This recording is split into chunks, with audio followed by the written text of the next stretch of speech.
নমস্কার বন্ধুরা, 2024-এ খরিফ শস্যের জন্য বাংলা শস্য বীমা যোজনার মাধ্যমে আবেদন করার জন্য বিজ্ঞপ্তি ইতিমধ্যেই প্রকাশিত হয়ে গেছে। তবে রাজ্য সরকার চাইছে এবছর বিমার পরিমাণ যাতে বৃদ্ধি করা যায়, অর্থাৎ আরও বেশি পরিমাণ কৃষক যাতে বাংলা শস্য বীমা যোজনায় নিজেদের নাম নথিভুক্ত করেন, কারণ এতে ফসলের ক্ষতি হলে ক্ষতিপূরণের টাকা তারা সরাসরি তাদের ব্যাঙ্ক অ্যাকাউন্টে পাবেন এবং প্রিমিয়ামের পুরো অংশটাই খরচ করবে রাজ্য সরকার। আপনারা জানেন এর আগের বার থেকেই বাংলা শস্য বীমা যোজনার মাধ্যমে যে বিমা করানো হয় বরাদ বাজাজ এলিয়েন্স কোম্পানিকে দেওয়া হয়েছে। ইতিমধ্যেই কিন্তু বিজ্ঞপ্তি প্রকাশিত হয়ে গেছে। 15ই সেপ্টেম্বর পর্যন্ত আপনারা ধানের জন্য এবং ভুট্টার জন্য আবেদন করতে পারবেন 31শে আগস্টের মধ্যে। তবে এই শস্য বিমায় আবেদন করার জন্য আবেদনপত্র সমস্ত কৃষি দপ্তরে এসে এখনও পর্যন্ত পৌঁছায়। এলেই কিন্তু আপনাদের ফর্ম ফিল আপের সম্পূর্ণ ভিডিও দেবো। ফর্মে যদি নতুন কোনো সংযোজন কিংবা বিয়োজন হয় সেই সম্পর্কে স্টেপ বাই স্টেপ আপনাদের আমি দেখিয়ে দেবো। তবে আজকের ভিডিওতে আপনাদের দেখাবো রাজ্য সরকার কিভাবে চাইছে যাতে আরও বেশি পরিমাণ কৃষক এবছর বাংলা শস্য বিমায় তাদের আবেদনপত্র জমা করেন। তবে ইতিমধ্যেই অনাবৃষ্টির কারণে প্রথমে এবং পরে অতিবৃষ্টির কারণে প্রচুর চাষির ফসল নষ্ট হয়েছে বা নষ্ট হতে বসেছে। সেই জন্য এবারে শস্য বিমা করা অবশ্যই বাঞ্ছনীয়। তো চলুন আমরা সরাসরি ভিডিওতে ফিরে যাই। তবে আপনাদের কাছে একটি ছোট্ট অনুরোধ করব, ইউটিউবের সঙ্গে সঙ্গে যারা ফেসবুক থেকে ভিডিওটি দেখছেন তারা অবশ্যই আমাদের ফেসবুক পেজটাকেও ফলো করে রাখবেন।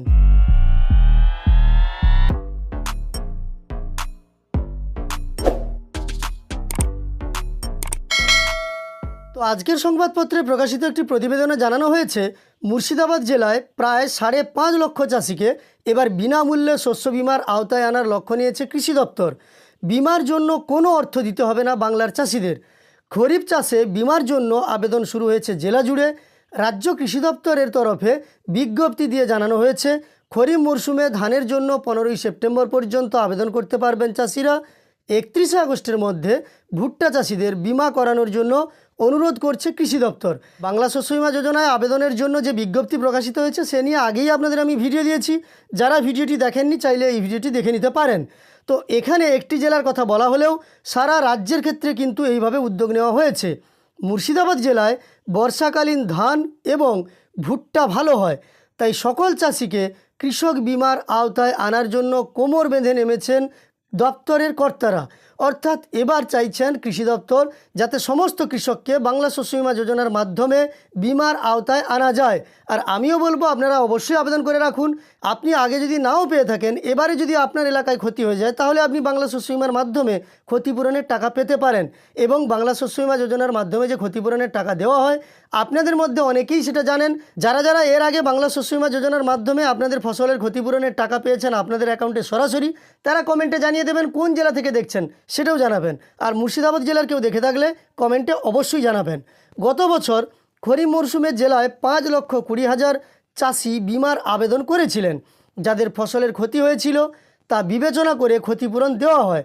জেলা কৃষি দপ্তরের এক আধিকারিক বলেন, জেলা থেকে প্রতি বছরই আশানুরূপ আবেদন পাওয়া গিয়েছে।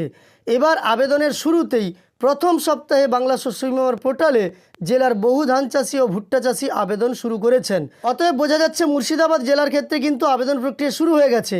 কৃষক বিমায় নথিভুক্ত চাষিদের ক্ষতিপূরণ পাওয়ার জন্য প্রত্যেক বছর 2 বার নির্দিষ্ট ফর্মে আবেদন করতে হয়।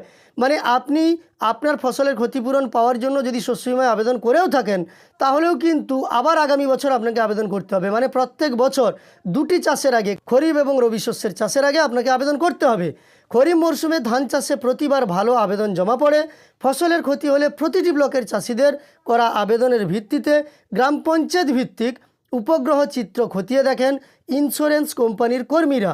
উপগ্রহ চিত্র ও মাঠ থেকে পাওয়া ছবিকে সামনে রেখেই ঠিক করা হয় ক্ষতিপূরণের পরিমাণ। এই সম্পর্কেও কিন্তু আপনাদের আমি তথ্য দিয়ে এই ভিডিওতে জানিয়েছি। তারপর চাষিদের ব্যাঙ্ক অ্যাকাউন্টেই সরাসরি পৌঁছে যায় ক্ষতিপূরণের টাকা। কৃষি দপ্তর সূত্রে জানা গিয়েছে ফসলের ক্ষতি হলে রাজ্য সরকার সরাসরি চাষিদের ব্যাঙ্ক অ্যাকাউন্টে ক্ষতিপূরণের টাকা পাঠিয়ে দেয়।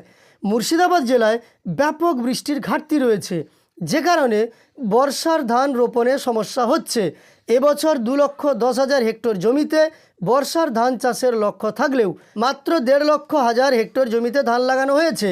তবে এবার মরশুমের শেষের দিকে ভারী বৃষ্টিপাতের আশঙ্কা করছেন কৃষি বিশেষজ্ঞরা।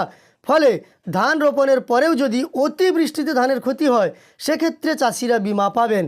তাই আপনাদের আমিও বলবো অবশ্যই আপনারা বাংলা শস্য বিমা যোজনার মাধ্যমে আবেদন করে রাখুন। আমরা অনেকবার ভিডিও দিয়েছি এবং প্রমাণও আছে যে বাংলা শস্য বিমা যোজনার মাধ্যমে চাষিরা ফসলের ক্ষতিপূরণ পায়। আপনারা হয়তো কেউ নাও পেয়ে থাকতে পারেন, তবে আপনার এলাকায় যদি ক্ষতি হয় আপনার কৃষি দপ্তর যদি তা পারমিট করে এবং উপগ্রহ চিত্রের মাধ্যমে যদি দেখা যায় আপনার এলাকায় ক্ষতি হয়েছে, তবে দেখুন সেক্ষেত্রে 50%-এরও বেশি জমির ক্ষতি হতে হবে। তাহলেই কিন্তু আপনারা বাংলা শস্য বিমা যোজনার মাধ্যমে টাকা পেয়ে যাবেন। আজকের ভিডিওতে এই তথ্যটা দেওয়ার চেষ্টা করলাম যে সরকার চাইছে বাংলা শস্য বিমা যোজনায় বেশি বেশি কৃষককে আবেদন করাতে। আপনারা অবশ্যই আবেদন করে রাখুন, এর জন্য আপনাদের কোনো রকম আবেদনের ফিস লাগবে না। এই ভিডিওটি আপনার উপকারে এসে থাকলে একটি লাইক করে আমাদের উৎসাহিত করবেন, সেই সঙ্গে চ্যানেলের সঙ্গে যুক্ত থাকতে চ্যানেলটিকে সাবস্ক্রাইব করে পাশে থাকা নোটিফিকেশন বেল আইকনটাও অল করে রাখবেন। আর ফেসবুক থেকে দেখে থাকলে পেজটিকে অবশ্যই ফলো করবেন।